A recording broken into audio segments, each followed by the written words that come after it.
Good evening, everybody. I want to welcome you to Women's Voices Raised for Social Justice, to our September program. I am standing here because we have a Zoom audience, so it's, even though it may be a little awkward that I'm not as close to you as I'd like to be, the Zoom audience gets to see us as well. So all of our speakers will also be speaking from this point.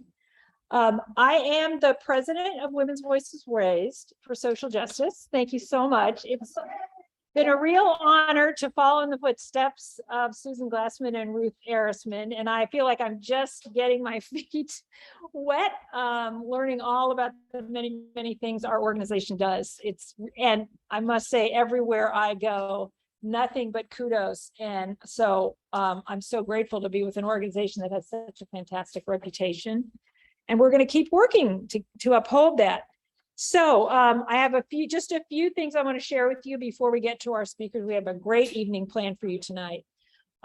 If you need to use the restroom, you need to go out that door, go down the hall till you get to the end of the hall, and then make another left, and you'll see they're sort of hidden in this little hallway. So that's important. I also want to let you know that if you're interested in more information and you're not a member yet, there are brochures available on the back table and envelopes, so you can join tonight. And if you're online, you can go to our website, you can join tonight. And of course, you can make a donation at any time. We are kicking off our October we're fundraising drive. So we will have some events planned for October, but don't let that stop you from joining today and donating today. Feel free. So there's plenty of information here on that.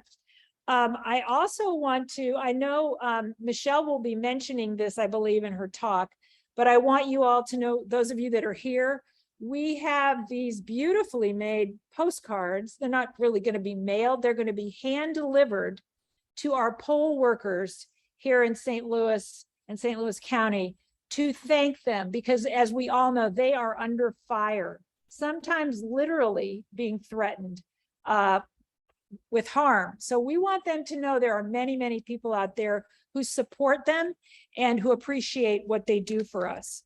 So if you'd like one of those, they're on the table, and we will, all you have to do is write a message. We will hand deliver them. As far as upcoming events, one of the things I've loved about getting more involved with Women's Voices Raised is finding out how many organizations there are in town, number one, and number two, how many are already friends, collaborators, supporters of Women's Voices Raised. So there are several events that we are actually co-hosting with some of these great organizations. One of them is a film screening coming up on September 15th. It is called Meet the Janes, the heroes of abortion action before Roe versus Wade. So it's a fantastic movie about those amazing women who made a network to help women control their reproductive rights before we had Roe, and all the wonderful and courageous steps they took to make that happen. It will be at the Ethical Society, and you can go to their website to get more information. You do need to register, and there will be no walk-ins for obvious reasons. On September 22nd, also a Thursday, Rock the November Vote. Jennifer Lohman, who many of us know, she's a fantastic speaker and extremely knowledgeable, will discuss current registration and voting regulations. And of course, because she's an expert, she will be talking about disinformation and the issues around voter access, as well as the influence of social media. So she's covering a lot of bases in this talk. I highly recommend it. It is a virtual program co-hosted with the National Council for Jewish Women, one of our favorite partners. So you can go on their website to register. We will also be at the Missouri History Museum with another partner of ours, well, several partners actually, for an event called Dance the Vote. It's Midterms Matter. There are dance companies that are coming, including those that practice all-inclusive dancing. So people with a variety of abilities will be dancing. We'll be doing voter registration, speakers, family, good for the family, and it's at the History Museum. So I'd highly recommend you going there. That's the blurb. Those are the blurbs we have. Please remember, we have bookmarks on the back table that talk about all of our programs. We have now programs scheduled all the way until June every month. And our next one is domestic violence prevention, groundbreaking efforts. So some of the newest work that's been done in that area on October 13th. And we also do what's called Lunch and Learns. So I would encourage you, we are having a Lunch and Learn on September 28th with Habitat for Humanity. And as many of you may know, we have started a big effort for affordable and attainable housing in our community, and Habitat for Humanity, of course, is very involved in those efforts as well. So that's enough from me. I believe it's Michele Steinberg is our first speaker. All right, and Ruth Ehresman will introduce her. Thank you, Ruth. Good evening, everybody. It's great to be here. It's great to see people in person. Even though we have masks, it's good to see most of our bodies. So welcome to all of you, as well as the people who are joining us virtually. We have two wonderful speakers this evening. The first is Michele Steinberg. Michele is she's from Women's Voices Raised for Social Justice. She is a St. Louis-based creative and storyteller, and she specializes in video editing, design, and photography. And if you've seen some of the materials that we've used in our voting related activities, like the postcard that that Liz showed you, you've seen some of you've seen some of Michele's great work. She's a real asset to us. She heads up our voter protection work as our liaison with the Missouri Voter Protection Coalition, and she serves on the Missouri Voter Protection Coalition Anti-Disinformation Subcommittee. In addition to chairing the membership committee, Michele's been an active member of the Advocacy Committee since 2017, when she was just a child. So I think what we'll do is I will introduce the speakers one at a time, and then we'll wait until the end of the program for questions and answers. Okay, Michele. Yes, thank you. I was didn't want to step in while Ruth was speaking. And I'm going to use the microphone, which might help because I'm wearing a mask. Hello? No. Hello? Still no. Hello? Oh, so here it is, and just press that. That's Ruth's. Oh, that's Ruth's. How did Ruth's get up there? There's Michele Steinberg. There you go. There we go. So hello and thank you. We can all see it. So this is a fairly complicated issue, and I will do my best to get us all through it. If you have not heard of HB 1878, it went into effect on Sunday, August 28th. And the bill dramatically changes not only how voters experience voting this year, also how election workers administer elections, and also affects the work of many civic organizations, just like Women's Voices Raised for Social Justice. This law was not created in a vacuum. It mirrors similar bills we've seen in Georgia and Texas and Arizona and Florida, where legislators leveraged disinformation about our elections and manufactured a pretext to pass this suppressive legislation. It will create questions and confusion. I will try to answer a lot of them tonight, but there's honestly more questions than there are answers right now. And depending how you look at it, it really is a total disenfranchisement bill from the beginning to the end of the entire voting process. What started out as a standalone voter ID bill ended up with more than 36 provisions. The strict photo ID provision, the voter registration limitations, and the absentee ballot solicitation forms might be what you've heard of. But before we get there, I want to highlight just a few of the things that you might not know about 1878. And we'll see if there we are. Yeah. So the infographics I'm showing are from a call to action we put together to urge the governor to veto the bill. That's not an option, it's already law. But these infographics are still helpful to explain some of the finer points of 1878. It was shared as a social media kit through the Missouri Voter Protection Coalition statewide. And we are proud members of the MOVPC, and we encourage everybody to join their weekly calls and e-blasts if you really want to know what's going on with voting rights in Missouri. So we'll get started with the infographics. 1878 requires hand-marked paper ballots, and some voters cannot hand-mark their paper ballot, which will deny them the chance at an independent and secret vote. It will also prevent any election changes within 6 months of election day, which would pretty much prevent all of the changes that were instituted during 2020.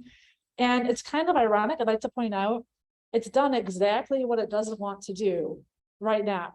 It's changing how voters vote. It's changing how civic organizations educate about voting and how election workers administer elections, all between the primary that we just had and the midterms. So it's a little hypocritical to make illegal what we're doing right now.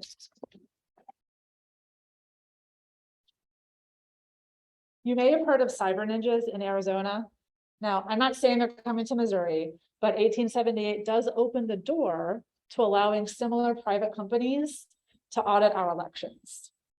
It also upsets the balance of powers by granting expanded power over legal actions on elections to the partisan legislators. Essentially, it shifts the power from the executive branch over to the legislature and prohibits the Attorney General and his office from exercising legal authority in voting cases. Early voting. We love early voting. We have always advocated for an increased access in early voting. However, this only expands access to early voting for those that can cast a ballot in person at the election office, who can get there during business hours, and who can present a non-expired photo ID. And the poison pill is it's tied to the strict photo ID provision. So if the lawsuit against the photo ID is successful and is struck down, all of the early voting goes away. They're linked together. And also across the nation during the pandemic, local officials and offices were overwhelmed with everything they had to do to make sure we could vote in 2020. Nonprofits and foundations stepped up and provided grants for funding at the local level to help our elections administrators and officials do their job. Those grants are now prohibited. Other provisions that deserve a quick mention I don't have a slide for are, in case you missed it, it's eliminated presidential primaries. That's not going to be a thing anymore in Missouri. And it allows the Secretary of State to audit and order removal of voters from the rolls at his discretion, which is outside the protections of federal list maintenance rules set forth by the National Voter Registration Act. And what we know is when these practices are not followed, valid voters are wrongly purged, and most of them disproportionately are voters of color and ethnic minorities. So let's get to the good stuff. The stuff you've probably heard about in the well, not good stuff. But let's get to the confusing stuff, the stuff you might have seen in the headlines, the voter registration and absentee ballot restrictions, and then we'll get to photo ID. Here is the actual text of the law. You can see where the text has been changed or added. Oh, did this battery's just went dead? So I'll just shout. Is there another one? Can you guys hear me okay? I have families at home that I'm being protective of, so I'm going to keep it on. That's why I was talking with the microphone. But you know, I'll just talk loud. Hello? Okay. So you can see where it's been changed and what the actual text says. No one can be paid or otherwise compensated for soliciting voter registrations and applications. But the law doesn't actually define what it means to solicit, to be otherwise compensated, or what constitutes, seriously, soliciting voter registration. That's all right. Oh, hello.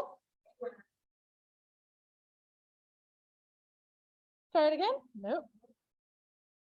Hello? Hello? All right. All right. All right. So if you look at what's highlighted, 2/3 of the sentence isn't even defined in the statute. It also requires anyone who expects to register more than 10 voters per election cycle to register as a solicitor with the state. And what does this all mean? Let's take it point by point.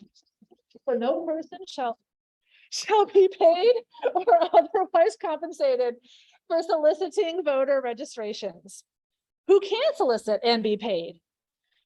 Government agencies, the DMV, the Board of Elections, social service agencies, public schools, and those employed by any of those organizations. But who can't?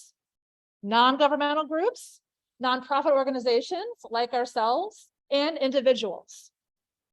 This stifles the ability of civic organizations and nonprofits to do voter registration drives if they have staff who are involved in voter registration. Who has to register as a solicitor? Voter registration can continue. You can continue to register voters, but you must be a volunteer. You must be 18 or older, and you must be a registered voter in Missouri. So who does that eliminate? Well, any out-of-state college student that wants to get involved in their college voter registration drives, any young high school students that wants to be involved in voter registration because they're not going to be 18 yet, any returning citizen who wants to register. And what we know is that returning citizens are the most persuasive in their communities to convince other returning citizens to register. Young community, oh, did that just work again? Nope. Young community members who may want to help translate or otherwise assist their English Plus and English learning family members, and community members who are registered voters, but not registered in Missouri. This stifles all of the voter registration work we're trying to do. Here's the solicitor form. There's a picture of it here, and there's also one in back. Should anyone want to register as a solicitor, you can fill it out and we will return it for you. It's not hard. You just have to fill it out. But to print it out, sign it, return it, and then receive confirmation back from the Secretary of State before volunteering is a pretty burdensome task if you just want to sit at a voter registration table for 2 hours. And for the organizations that organize those tables, they have to ensure all of their volunteers have submitted the form and are registered solicitors ahead of time. What constitutes being paid or otherwise compensated? You can see some ideas on the slide, but the honest truth is nobody really knows. It's not defined. Can we give our volunteers water? Can we give them a t-shirt? Can we pay for their parking? Is that being compensated for voter registration? Another unknown question is what constitutes soliciting voter registrations? If this slide seems overwhelming, it's because it is. There are more questions than answers about what constitutes soliciting a voter registration. Is it providing a link online to the voter registration website? Handing someone the form, waiting till they fill it out, but you return it? Helping someone fill out their form? Answering a question if someone says, how do I register to vote? None of these answers are in the bill, which is why the statute is unconstitutionally vague. And keep in mind, the Secretary of State has no power how to define these things because penalties have to be prosecuted by the local prosecutors. He can issue guidance, he has chosen not to, but the Secretary of State could issue guidance or rules related to these statutes as to what his office would consider solicitation of a voter registration. But ultimately, there are 114 counties in Missouri. So there are 114 individual local county prosecutors who may or may not decide to pursue charges based on their own discretion of what would constitute voter registration solicitation.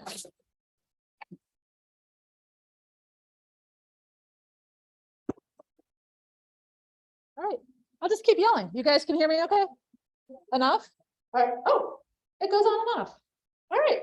There's also a prohibition about soliciting absentee ballot applications. And keep in mind, we're not talking about the actual ballots. It's the ballot application that you send back to the Board of Elections requesting they send you their ballot. This is a fun game. Which brings us back to the original question. What is soliciting? Handing someone an application? Waiting while they fill out their application? What if you're just broadly encouraging someone to apply for a ballot, an absentee ballot, or just provide instructions on how to do so? These penalties are steep. They go from a misdemeanor class 3 election offense for the voter registration and the solicitation penalties to a class 1 election offense, which is a felony. And all of these carry potential loss of your voting rights in Missouri for life. And who does this hurt? The people who need absentee ballots the most: our elderly, our disabled, our caregivers, people without access to transportation, underserved communities, the homebound, people who are not able to get to the polling place on election day, low-wage workers, shift workers. These are the same communities with potentially the greatest difficulty in understanding how to get absentee ballots. And these are the communities we're trying to help the most. And now to photo ID, everybody's favorite, not so favorite. You want this? No, do it again. Favorite subject. I think when we power that one on, check it, it's thinking that one power off. Hello? Hello? Okay. All right, so 1878 enshrines strict photo ID requirements by removing the non-photo forms of ID Missourians have up until now used to verify their identity at the polls. You can see on the right what will no longer be acceptable. The voter identification card that the Board of Elections sends you, a student ID, an electricity bill, an expired ID. The only things that will be allowed and acceptable now are non-expired state or federal IDs. And the Secretary of State is not obligated to give Missourians notice about this change. The legislature has attempted to enshrine strict photo ID for over 15 years. They've passed it into law, but the Missouri State Supreme Court has concluded that limiting forms of ID to the kinds you have to typically get at the DMV, quote, violates Missourians' right to vote and equal protection. You can vote via provisional ballot if you don't have your photo ID at the poll when you go to register, but there's no guarantee your vote will count. There's no guidance as to what constitutes a signature match in our 116 local election authorities. And our election authorities are not forensic signature experts. The provisional ballot that you see here must be filled out exactly and correctly. Your full name, your address, your birthday, social security number, your signature, the signature of the Democratic and the Republican election judges. All of those things have to be okay to ensure your ballot is counted. Over 200,000 Missourians lack a photo ID. And strict photo ID laws disenfranchise Missouri voters and disproportionately voters of color, seniors, voters with disabilities, young voters, sexual minorities, and low-wage workers. Are you sensing a pattern by chance? I'll let Christine speak longer about photo ID and how you can help people get their photo IDs and her amazing photo ID access clinic in a little bit. I should mention that the Secretary of State is required to give Missourians one photo ID. They will assist you. Oftentimes, the necessary underlying documents are very hard to obtain, but you're only allowed one. So if you lose it, if it's stolen, or once the one you're given expires, you aren't entitled to another one, and you can only vote with a non-expired photo ID from the state. So what now? These are the legal challenges that are coming up against 1878, and I'm going to read it verbatim because I want to make sure I get all the legal language correct. Because the language is so unclear and it encompasses a wide variety of civic engagement activity, the Missouri Voter Protection Committee Coalition and the Campaign Legal Center filed lawsuit last week on behalf of the League of Women Voters and the Missouri State Conference of NAACP. We're going to give it a go for the big finish. All right, they argued the voter registration restrictions and absentee ballot provisions violate, quotes, the fundamental rights of free speech, association, and expression of civic organizations, as it does not define what it means to solicit voter registration or what it means to solicit an absentee ballot application. There's also a legal challenge to the photo ID provision. Similar laws have been passed, but struck down each time by the Missouri court, in quotes, as a heavy and substantial burden to Missourians' free exercise of the rights of suffrage, end quote. And that's from the 2006 court case of Weinstein versus State, the last time this was litigated. I know I've covered a lot, and we have Christine still to come in the question and answers. So if you have more questions, we're going to come up after. But right now, I'm going to introduce Christine, or Ruth is going to introduce Christine. Good luck.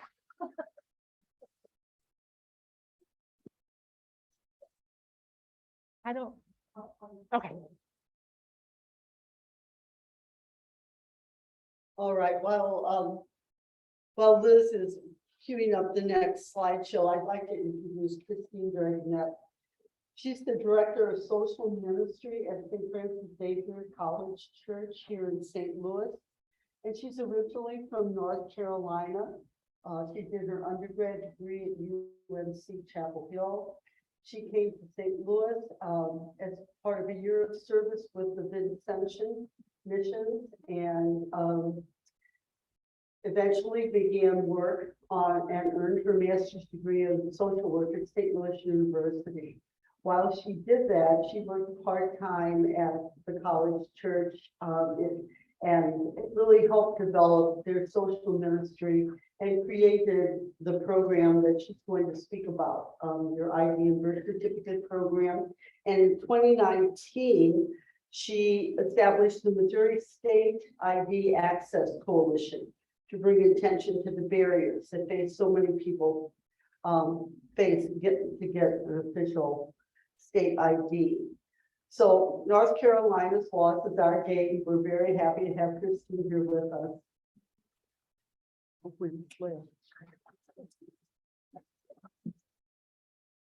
Thank you very much, Ruth. I'm going to do my best to speak to both audiences. And I have to say up front, I did not start the program that I'm going to speak about. So I just want to be clear about that there are many people that came before me. I'm really grateful to be here with you all, both people present here in the room and people on Zoom. As Ruth said, my name is Christine. I'm the Director of Social Ministry at St. Francis Xavier College Church. We are a Catholic parish on the campus of St. Louis University. And Michele spoke really well and very clearly to a lot of the different aspects of HB 1878. Okay. A lot of those different aspects of HB 1878 that are really important to pay close attention to. The part that I know the most about is the photo ID aspect. And it's something that in a lot of ways brought me and brought our agency into the fold of voting rights advocacy, because when we read an op-ed in the newspaper about someone saying it's easy for everyone to get a photo ID, this should be a given, we should pass this law immediately. Some of the volunteers came into our program holding the newspaper article infuriated, and it really riled us up and energized us to respond and to speak from our experience at our program and the experience of the folks that we work with each week. So I'll share a little bit about our program. I'll share some results from a survey that we did so that you can hear directly from people who have been impacted by this issue. And then I'll talk a bit about our coalition as well. So our program is a weekly ID and birth certificate access program on Tuesday mornings from 9 to 11:30. Our program pairs trained volunteers with community members. Anyone who walks up to our program is welcome, and our volunteers facilitate access to Missouri state IDs and birth certificates from any state. And when I say facilitate access, that means helping to fill out applications, helping to identify underlying documents that are needed, coming up with a plan to obtain underlying documents that are needed if individuals do not have those documents, and then providing a voucher or check to cover the cost of those documents, as well as using some other resources available that were mentioned. So that's what the program looks like. We see typically about 3,500 people in a year. Last year was our busiest year to date. We saw about 3,800 people last year. And we've actually seen a very recent uptick for, I think, a number of different reasons, and have been just really overwhelmed at the number of people who have come to our program looking for this service. Our program started in the mid 1990s, so I did not start it. And it developed out of a recognition that individuals need IDs for all kinds of things. Everyone knows from their own experience, you've had to show your driver's license or your state ID for a number of different reasons just to live life. Some of the common reasons we hear are employment, housing, social services, health, healthcare needs, cashing checks, accessing financial resources. There's so many reasons that people need official state identification. And that's why our program started in the first place. It's something that's often overlooked because some of the barriers that are faced that we'll talk about are things that are faced by people who are marginalized by society and by the state in so many ways already. And so for people who do not have this in their own experience, for people like myself, who I had all of the documents that I needed to get my driver's license and have never experienced that barrier, it is hard to imagine those barriers sometimes. So I think it is important to have these conversations and to recognize that these barriers do exist. And so I'm going to talk about a guest survey that we did. I'm going to credit our social work practicum student, Madeline Powers. She's the one who conducted this survey in February to March of this year. We really wanted to do a dive. We know that we ask regularly some questions of all of the people that we see, but we wanted to do a little bit of a deeper dive. And so Madeline and the team developed some questions to ask, and 250 program guests responded over the course of a number of weeks in February and March. So I'll share just some of the key responses that I think elucidate some of the reasons people find it difficult to get IDs and what people's experiences are. So one of the first questions, why do you not have an ID? You can see the biggest reason is that it was lost, but also a lot of people, the ID was stolen or expired. We see a lot of people who were incarcerated. And so I think that was actually one that we didn't have listed as an option, but so many people wrote it in that we added that category. And people could name different reasons. So people might have listed a number of reasons here. For some people, it's their first ID. And for others, a lot of people also wrote in that they'd experienced a fire. This was before the recent flooding, but we've also seen a lot of people who were victims of flooding in the St. Louis area and lost all of their identification at that time. How long have you been without an ID? This might be difficult to see, I'm realizing, for the people in the room, so I'll talk it through if you cannot see it. So you can see there's a bit of a spread here, but for a lot of people, those biggest two categories are over a year and more than 3 months, but less than a year. So those two categories encompass over half of the respondents. So it's a long time that a lot of people have been without an ID. How long have you been trying to get your ID? Again, there's a bit of a spread here, but you can see that the purple over a year, green more than 3 months, but less than a year, yellow more than a month, but less than 3 months.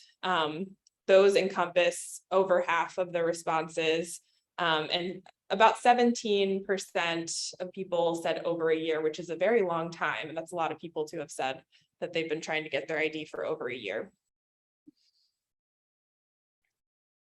Again, this was one where people could have multiple responses. What prevents you from getting an ID? Funding is a big one. It's something that is, again, overlooked because I think that for people who don't experience a lot of competing needs on a limited income, it's hard to imagine. But the $18 for a non-driver ID or possibly more for a driver's license and $15 for the underlying birth certificate that's needed for the ID, that can add up, especially with no income or limited income. But in addition to funding, documents, and then specifically proof of address, which is one of the documents that people need, those together you could combine. But even separately here, just getting those underlying documents is a big reason. And then transportation. That is the biggest request that we received that we're unable to assist with, is requests for bus tickets or other transportation assistance. Just navigating the different offices that you need to go to get your ID is challenging. And we're in St. Louis, where our program is maybe a mile or a couple miles from City Hall, the closest building that has both a vital records office and a DMV. That's far enough. For people in rural Missouri or in other parts of the state where resources are more scattered, you can imagine that that is potentially even more magnified. Other aspects listed here or barriers are time, health, knowledge of the process. Other is a big category that we don't have the responses listed here, but people had a number of different responses. Over half of people said that they have been denied services because they didn't have an ID. Again, it's needed for so many things. So those are the ones that I have. And then I'll talk a little bit specifically about questions we asked around voting. But I show you those responses first, just so you can see directly what people self-reported. And then that corresponds to what I'm going to talk about now, which is just our sort of summary of the barriers that we see. So a big one is cost. We talked about this a little bit already, but there's direct and indirect costs. So there's the cost of the documents themselves, but then the indirect costs of transportation, of time, especially for people with health issues or disabilities to get from place to place. There are a lot of reasons why the cost is a barrier for people.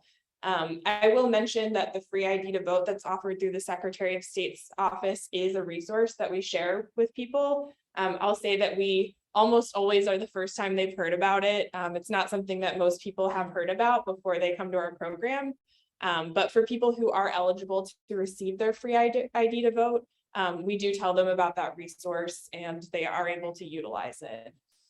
We do not utilize the Secretary of State's offer to pay for underlying documents because that process is a little more burdensome than we're willing to kind of put our clients through. It requires multiple mailings between the Secretary of State's office and the individual. And you can imagine if someone doesn't have a solid mailing address or the time to go through that process, we just rather be able to give them a voucher for their birth certificate if they were born in Missouri to just go in person that day. Difficulty obtaining underlying documents. We talked about that a little bit. In order to get an ID, an individual needs to have their birth certificate. There's some other documents that work, but a birth certificate is often the most accessible because we don't see a lot of people who have passports. There are other documents for people who are not born in the US, but getting that certified birth certificate, not a copy, is necessary to get the ID. For people who were born out of state, that presents a particular challenge because there are some states that require nothing less than a non-expired photo ID in order to get the birth certificate from that state. So you can see how quickly these barriers can build up and people get stuck in these catch-22s where there's very little hope of a solution. So, I mean, I spoke with someone in our program the other day who told me he was born in Florida, and I just immediately had a wave of dread wash over me because I knew he didn't have his ID. And we've dealt with Florida before and know that they're one state that just is very rigid about their requirements. So it's really hard to have those conversations. We don't have a clear path in those scenarios, we'll do the best we can to call the state of birth, to try to figure out if there are secondary documents. Many states do offer secondary documents as proof of identity, but even that can be challenging for folks sometimes who many times walk up to our program and say, I have absolutely nothing with my name on it. So it's hard sometimes to even know where to start. And I will just say too, I'm not going to get into too much detail of the difference between non-real ID and real ID, but you've probably heard about the Real ID Act that is an early 2000s federal law that is now going to be implemented in May of 2023. So beginning in May of 2023, individuals will need a real ID in order to access a plane or in order to board a plane or access a federal building. A non-real ID is usable for everything now, and starting in May 2023 will be usable for every other purpose beyond boarding a plane or accessing a federal building. And so the main difference in documents that are needed is that real ID requires one extra proof of residency document, and there's one other thing that's a little detailed that I won't get into, but there's a higher burden of proof of identity in order to get a real ID. So for people who don't have the documents that they need to get a non-real ID, or it's challenging to get that non-real ID, getting a real ID is impossible. So for many people, they don't plan on boarding a plane or accessing a federal building, but that's not true for everyone. And we have some concerns about what that second part, federal buildings, how that will be implemented and which buildings will count. And so that's a whole nother can of worms to name right there. But I will just underline that for HB 1878, a non-real ID will continue to be usable for voting. So just to be clear on that. I will say too, it's not uncommon that we see people whose birth certificates either never got filed or they have incorrect information on their birth certificate. That often I've seen that happen with older people of color born in the South, and especially the Jim Crow South, and maybe people who were born by midwife, people who just don't have a document to prove their identity. Excuse me. And then for people who their birth certificate has a name that they've never gone by, I just worked with someone the other week whose birth certificate is an entirely different name that he's never heard of before. And so in addition to the sort of trauma that can unlock to find that out, there's the tedious process of figuring out how to get together the documentation to prove your identity for a legal name change process or a birth certificate correction. So it's September, what is it, September 7th today? So is it the 7th? 8th. We have 2 months until basically until election day. There are some people for whom if they started the process today of trying to get their NID, it's actually impossible with the timeline that they will get their ID before election day. There are plenty of states whose mailing processes have been really, really delayed. I'm thinking of people who were born overseas while their parents were in the military. That process is not only expensive, but it's been taking up to 6 months for those birth certificates to come in. So I just want to be clear, there are people who definitely will not have an ID by election day, or maybe have a clear path at all to get their ID. And then just to name some specific folks who are impacted in particular ways, just the accessibility of offices in terms of the buildings themselves, but also the hours of DMVs and vital records offices. People leaving incarceration, there's particular challenges, especially people who maybe had their documents going in, but were not returned them on the way out, or were not offered documents on the way out. People leaving intimate partner violence who had to just pick up and leave. We see a lot of folks in any of these categories. And so that's kind of just a summary of some of the barriers that we touched on.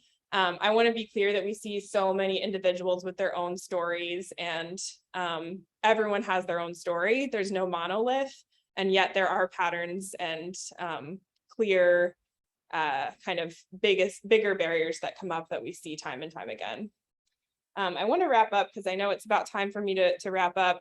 I just also want to name that we did ask about voting. Most people said that they are registered to vote, and about half of people said they vote in elections, about half said they did not.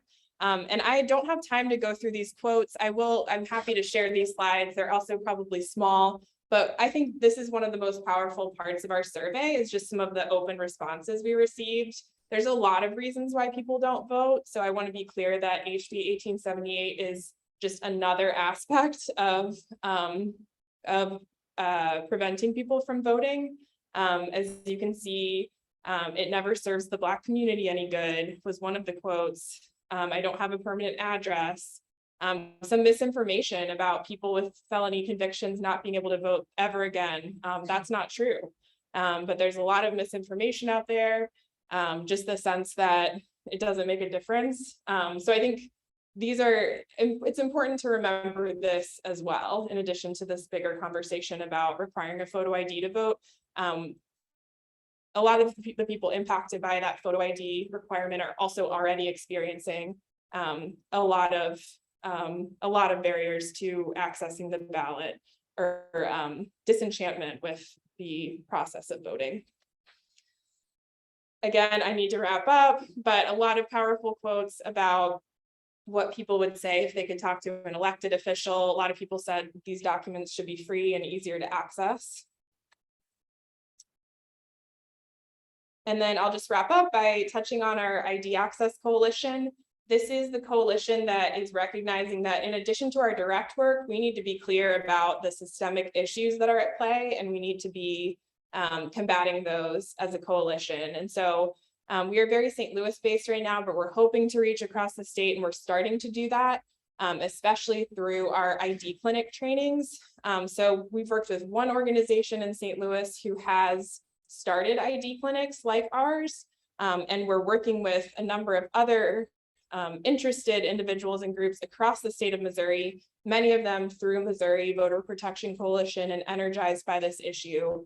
And we have a training coming up this Monday that I know is part of Ruth's slides. So we invite anyone who has an inkling that they might be interested in starting something like what we do, maybe not on the scale that we do it, but we know that we need to ensure access to IDs more than ever now. And then this coalition is also focused on more systemic issues like some of those incarceration issues that we talked about and other particular causes that are getting at sort of the root cause of the barriers that we see in our program.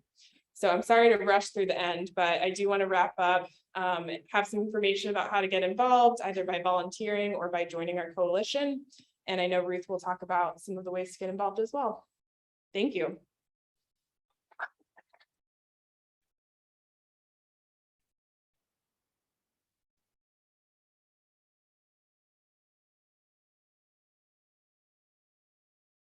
I've known about the program at the college church, for some time, and I just think it's invaluable, and we appreciate all that you've done there and your leadership and bringing other folks along to do similar work. Now that we have House Bill 1878. So when I first looked at Christine's slide and I saw the reasons that people said they don't vote, it broke my heart. Really, I was just so saddened by the fact that people feel so disenfranchised. And I think the point of House Bill 1878 is to disenfranchise all of us. It's to discourage us, to confuse us, to make it difficult. And I thought the words of Anthony Romero, who's the head of the ACLU, just spoke so clearly about what we need to do. We cannot sit in our hands, and we can't get out our handkerchiefs and cry about this, but we have to get to work to really make a difference and make sure that every voter in Missouri that we can help and we can support is overcomes their disenfranchisement. So I put together this slideshow with the intent that it will be a resource. We're going to post the slideshow, all of our slides on Women's Voices website. So some of what's in this is redundant, and I'm not going to spend a lot of time on it because we hope that you will go and use this as a resource. But there are some things that you should do as an individual. Check that you're registered to vote. I know many people who have voted for many years and their names were removed from petitions because they weren't officially registered. So it's very important. Check to make sure you're registered to vote. And you can do it at the Secretary of State's website that I provided a link to there. Remember the dates. It's so often people get involved in life and go out of town, have a doctor appointment, and say, oh my gosh, I missed the election. Hey, we can't afford to do that. So, so watch the dates. We have an election in St. Louis on September 13th. Completely odd election. They've changed polling places. Our districts are different. There are only 8. Now we'll be able to vote for this election at any polling place, but there are only 8 of them. So it's quite confusing. Back to this registering people to vote.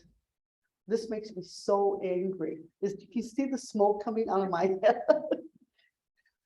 So I hope,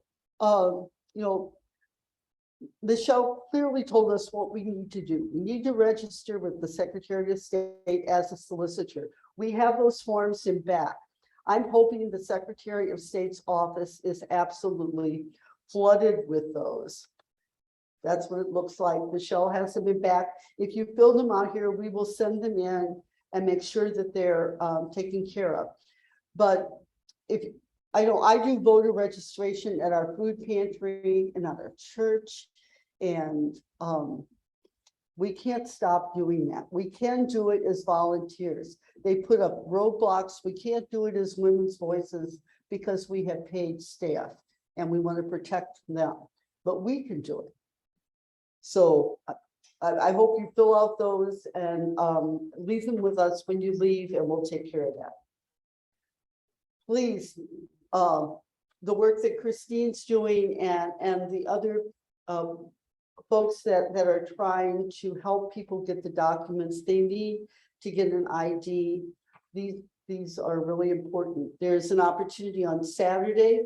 Contact Sarah Ruiz. And if you're interested in that, and again, this contact information is all on this slide. As we get closer to the election, there'll be many groups that are doing canvassing, they're doing phone banks, they'll be doing text banks. Please consider doing some of that. I have done phone banks with Jobs with Justice, and Reverend John Stratton is a pastor, and we were talking about how we really don't like to do phone banks.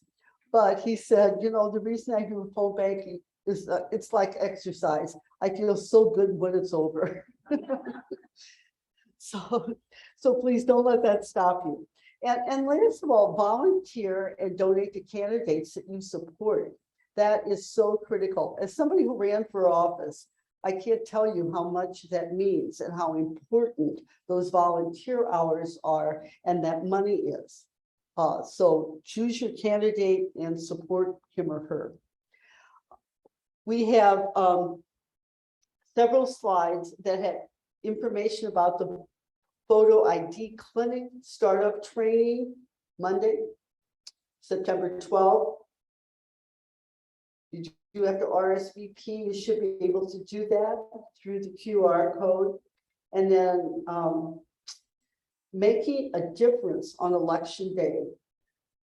Please do something on election day besides vote. Be a poll worker.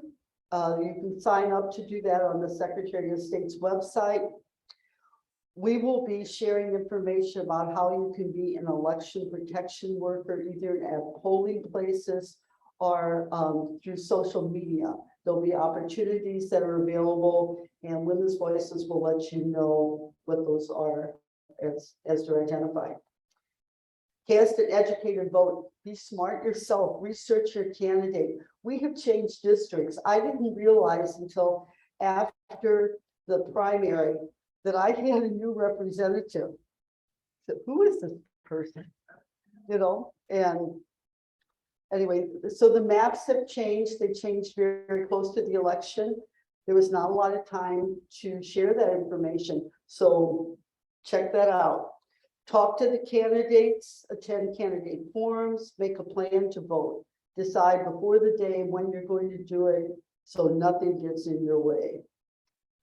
And then the last two slides we have here are flyers about the events that Liz shared. Dance the Vote on September 24th, and then Rock the Vote on September 22nd. Jennifer Lohman is amazing. She's articulate, she's smart, she's a wealth of information. So please don't miss that. So I hope everybody leaves here with something in their head you're going to do. That's what I want. I want us to learn here together, but I want us to commit to doing something. That's what Women's Voices mission is, to educate folks about critical issues so we can act and make a difference. So let's do that.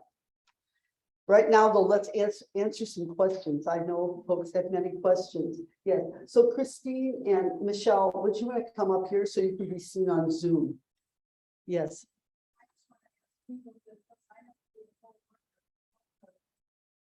Right now, I'm a worker, I've been in it for years. The training starts off, training was over there in October. I just called them, telling me you're Republican or Democrat. As a trainee, you get paid once you work. As a whole, it's $200 a day. It's a long day, it's at 5 in the morning, but it's a great team of people. The training is each one to the full. I mean, it's almost our county, St. Louis County Board of Ed is phenomenal. There cannot be any problems. And the head judges there don't take any crap from anybody. I only came in and she was blind, and so we sit her down, the Republican and Democrat goes over and read the vote to her. And I was first time doing it to know what it would be, and I tried to do it. No, we can't talk to her. You can't talk to her. You only read the vote, and she puts it in, so they're very good. And you also learn to go to any polling place in St. Louis County. Anywhere you want to go, I don't know about St. Charles, but all the county board of ed, not St. Charles, but St. Louis County Board of Ed has done a magnificent job. And please don't help the looking for poll workers. I'm going to repeat what she said briefly so the people on Zoom could hear, because they couldn't hear that. And it's just a huge encouragement to register or to volunteer to be a poll worker, that it's rewarding, it's serving your community, and it is a desperately needed job right now. So the push was to training starts in October, and you can be a poll worker in the city, the county, St. Charles. It's a desperately needed job, and they appreciate your support. Okay, I'm on the Zoom on here. If you mute that while I mute this, then they'll be able to hear. If I just go to people that have questions. Does that make sense? We should mute this. Yeah. You don't need that, but if you have a question, I'm on the Zoom on my phone. Just to look back at this. You can hear your question.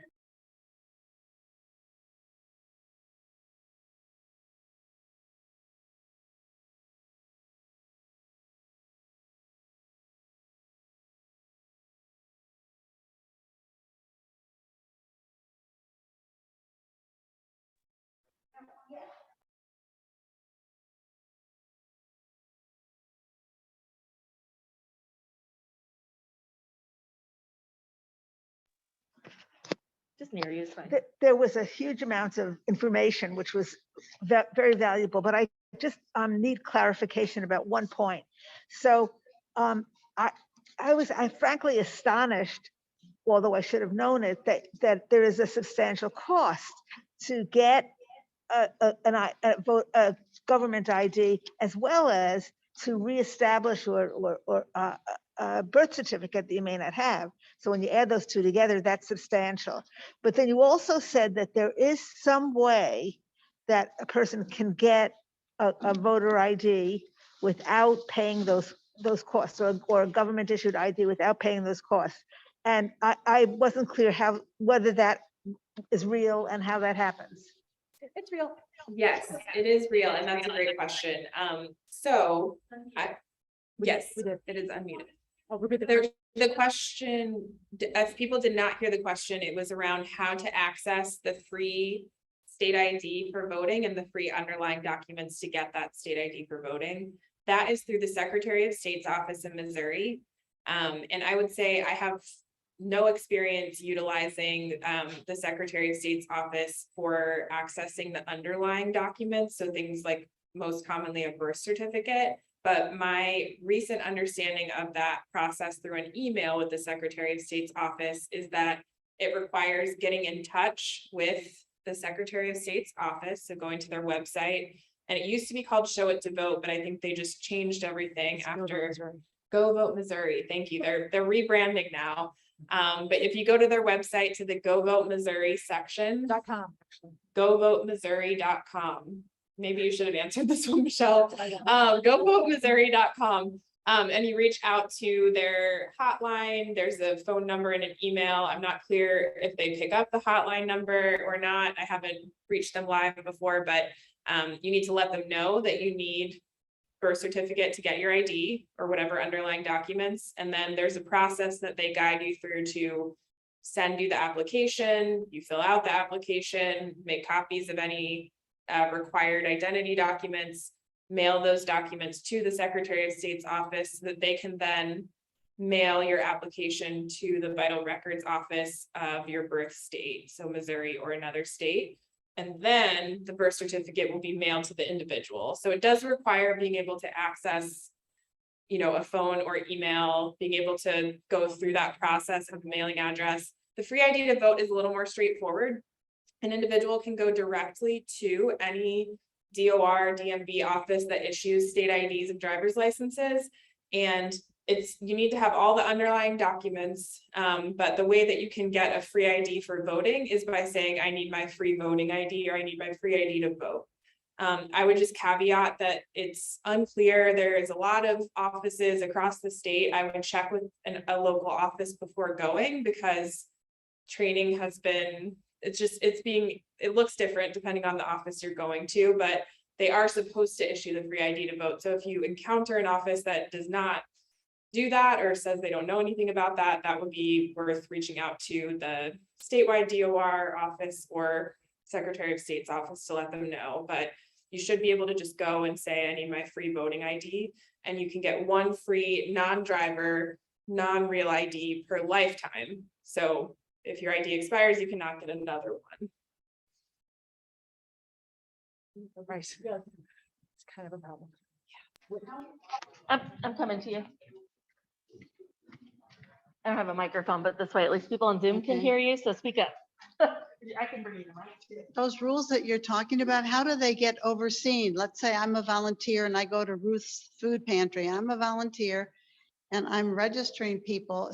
Somebody going to crash her food pantry and count my ballots? I mean, how are they going to oversee? Are they going to send out goon squads to different places? I don't. Right. I think if I was doing something and I stopped at 9, I could go take a break and then come back and do 10, 11, 12, 13, up to 20. I don't know. But how do they enforce this stuff?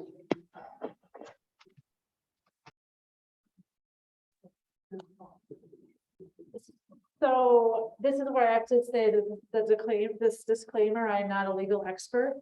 The answer is it would be up to someone to quote, I suppose, turn you in, and then a local county prosecutor would have to decide to prosecute you. But I think the real answer is it doesn't really matter. It's the chilling effect that the law creates, similar to a lot of other laws that you've probably heard of recently across the country.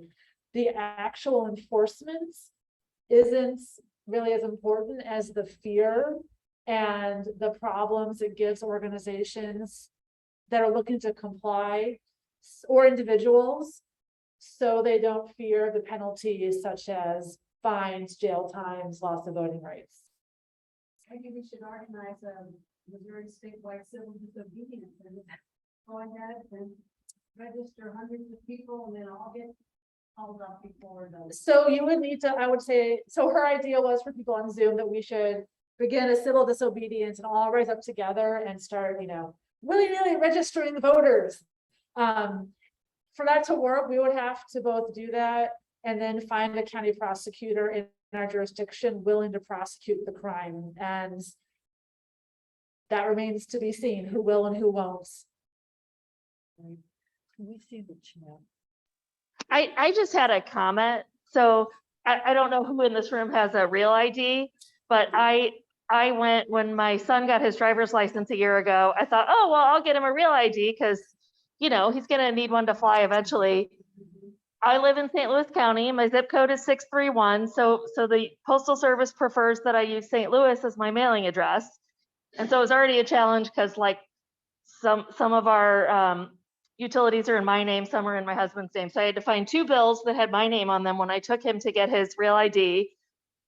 Get there and realize they wouldn't accept my documents because one, my address said Webster Groves, the municipality in which I live, and the other one said St. Louis, Missouri, because that's what I, for whatever reason, I put different ones. Now I'm consistent about it, but I wasn't 20 years ago, apparently.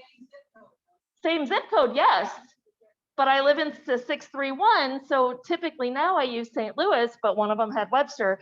So they would not accept those documents because they did not match exactly. So all of you who don't have a real ID and live in a 631 St. Louis zip code, take note. I had another corollary to that is if you have any seniors in your life who are no longer driving, do not let their ID expire, because once their ID expires, you're going to have to start this circle all over again. And depending if they are non-drivers or if they are homebound or were born in a time in which birth certificates weren't, urge all of your seniors to keep their IDs current. So maybe we can stare it out online somewhere too. Hold on.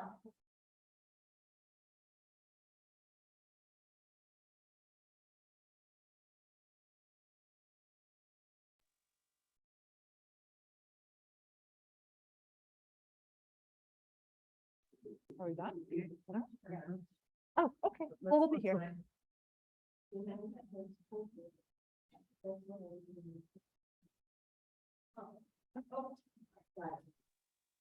Just be loud. A friend told me that she's 75 and she got something from St. Louis County saying you can always vote at home now. Well, if you're voting at home, do you need a real ID?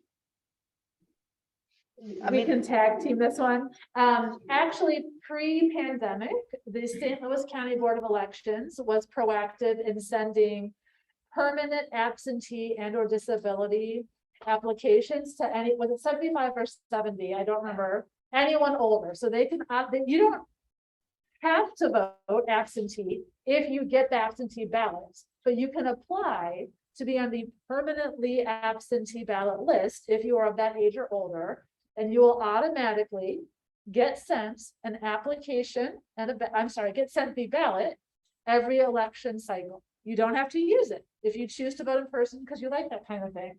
But that's what your friend was referring to. St. Louis County sent one to every voter. I don't remember, 75 or 70. And what was the second part of the question that you're going to take? Oh, I think, yeah, hopefully I answer your question, but I do just want to emphasize that in order to vote, anyone needs a non-real ID. It has to be a Missouri non-expired or federal non-expired government issued ID, but it does not need to be a real ID. It can be a non-real ID or a real ID. So I just want to make that clear. It's a little confusing. So to answer maybe the second part of your question, they would not need a real ID or any government issued ID to vote absentee. They may need a real ID for other reasons if they have plans to board a plane or access a federal building. But the question is sort of Going around is if you apply to get an absentee ballot permanently, which all you have to do is say you're disabled. And they don't ask what your disabilities is, then you don't have to show an ID ever again. Aren't there circumstances where you have to send a copy of your ID with your request? I feel like I've seen that, maybe not. Isn't it if it's your? the Like if first you, time? yeah, or if the you very recently first time. moved or you're new to a county or something. Yeah, like if you It- register online and you don't show somebody your ID, Yeah, then you need to send a copy when you ask for the ballot. when you request your absentee ballot. Okay. But if you're She's on gonna the repeat that for the Zoom. So people. for Zoom folks, just to emphasize, for people who are registering for the very first time to vote, they need to send in a copy of their photo ID. Was that everything? If you register online. If you register online.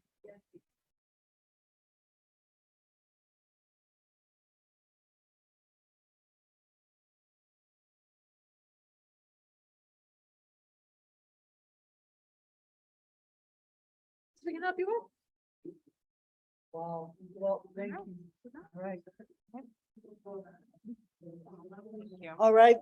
I think if we have no more questions, then we'll,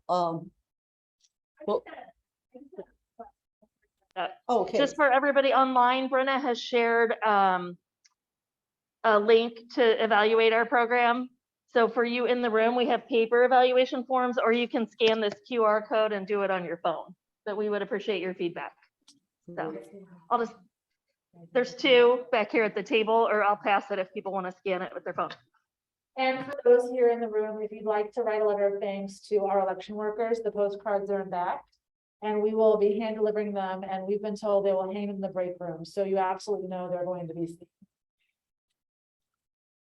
Well, thank you so much, Christine and Michelle. Thank you. Great job. And thanks to everyone who attended virtually and to all of you who are here tonight.